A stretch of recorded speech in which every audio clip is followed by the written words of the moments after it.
আপোনালোকক আমাৰ channel chef মমতা কিচেনলৈ স্বাগতম জনালো। আজি মই লৈ আহিছো কৰ্ণ পালক পনীৰ ৰেচিপি আৰু নিৰামিষৰ ভিতৰ প্ৰথম পছন্দই হৈছে আমাৰ কৰ্ণ পালক পনীৰ। সো গাইজ আমি বেছি কথা নাপাতি কি ধৰণে কৰ্ণ পালক পনীৰটো সোৱাদ লগাকে বনাও আহকচোন চাওঁ। এইটো হ'ল পালকটো আমি ভালদৰে ধুই এখন পাত্ৰত উলাই লৈছো আৰু এইপিনে আমাৰ পানী উতলি আছে। এতিয়া আমি ধুই থোৱা পালেং শাকখিনি পানীত দি দিম।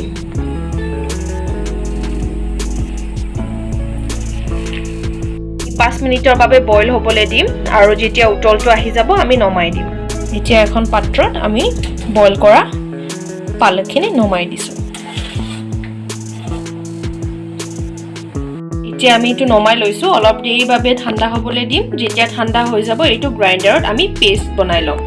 কৰ্ণ পালক পনীৰ বনাবলৈ লাগিব আমাক সৰু সৰুকৈ কাটি থোৱা ৰহুন, গোটা জিৰা, কৰ্ণ ইয়ানি মাকৈ, সৰু সৰুকৈ কাটি থোৱা কেঁচা জলকীয়া, ক্ৰীম আৰু পনীৰ।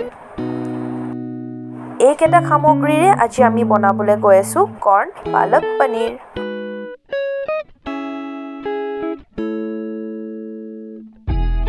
দেখিছে আমি পালকটো গ্ৰাইণ্ড কৰি পেষ্ট বনাই ললো। গৰম কেৰাহীত অলপ দেৰি বাবে তেলটো গৰম হ'বলৈ দিম। তেলটো গৰম হোৱাৰ পাছত ইয়াতে দি দিম আমাৰ গোটা জিৰা। গোটা জিৰাটো আমি অলপ দেৰি বাবে ফ্ৰাই কৰিম।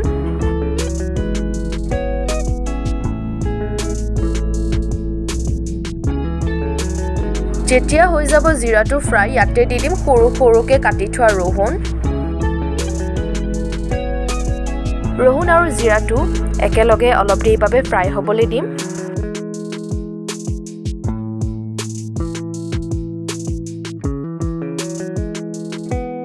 ৰহুন আৰু জিৰাটো অলপ দেৰি বাবে ভালদৰে ফ্ৰাই হৈ গৈছে। ইয়াতে এতিয়া দি দিছোঁ কাটি থোৱা সৰু সৰুকৈ কেঁচা জলকীয়া।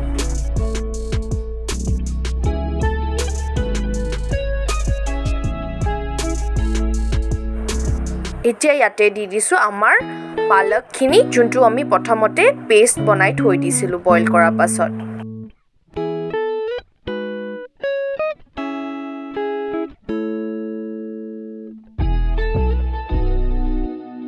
এতিয়া ইয়াতে দি দিছোঁ জিৰা পাউডাৰ, ধনিয়া পাউডাৰ, ৰেড চিলি পাউডাৰ আৰু ব্লেক পেপাৰ। মছলাছকেইটা দিয়াৰ পাছত আমি ভালদৰে লাৰি দিম।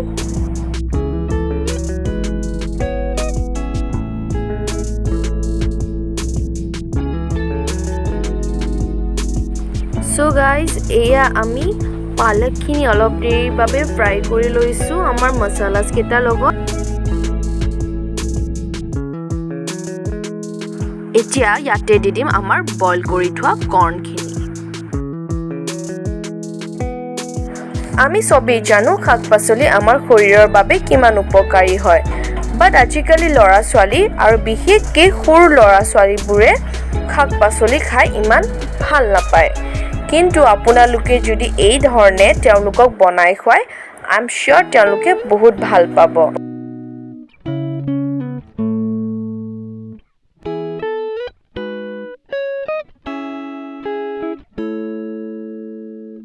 এতিয়া ইয়াতে দি দিছোঁ আমাৰ সৰু সৰুকৈ কাটি থোৱা পনীৰ কিউবছকেইটা।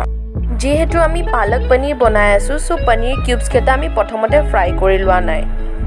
আমি ডাইৰেক্ট পনীৰকেইটা সৰু সৰু কিউবছত কাটি পালকৰ লগত দি দিছোঁ। পনীৰ কিউবছকেইটা দিয়াৰ পাছত এতিয়া আমি পালকৰ লগত ভালদৰে চববোৰ মিক্স কৰি অলপ দেৰিৰ বাবে লাৰি দিম।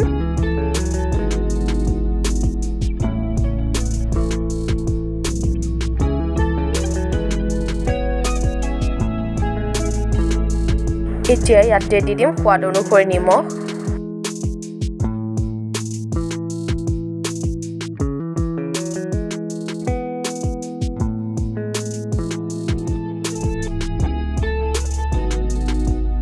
লাষ্টৰ সময়ত পালকৰ পেষ্ট অলপ ৰৈ গৈছিল, তাতে আমি পানী মিক্স কৰি ইয়াতে দি দিছোঁ। পানীখিনি দিয়াৰ পাছত আমি অলপ দেৰিৰ বাবে লাৰি দিম আৰু অলপ এক্সট্ৰা পানী দি দিছোঁ। পানীটো দিয়াৰ পাছত আমি ভালদৰে উতল আহিবলৈ কভাৰ কৰি দিম 10 মিনিট মানৰ পাছত যেতিয়া কভাৰটো গুচালো পনীৰটো এনেকুৱা দেখিবলৈ হৈছে এতিয়া ইয়াতে দি দিম অলপ ঘি So guys, এয়া আছিল আজিৰ ৰেচিপি কৰ্ণ পালক পনীৰ ধুনীয়াকৈ বনি ৰেডি হৈ গ'ল এতিয়া জাস্ট আমি সাৰ্ভ কৰিব লাগে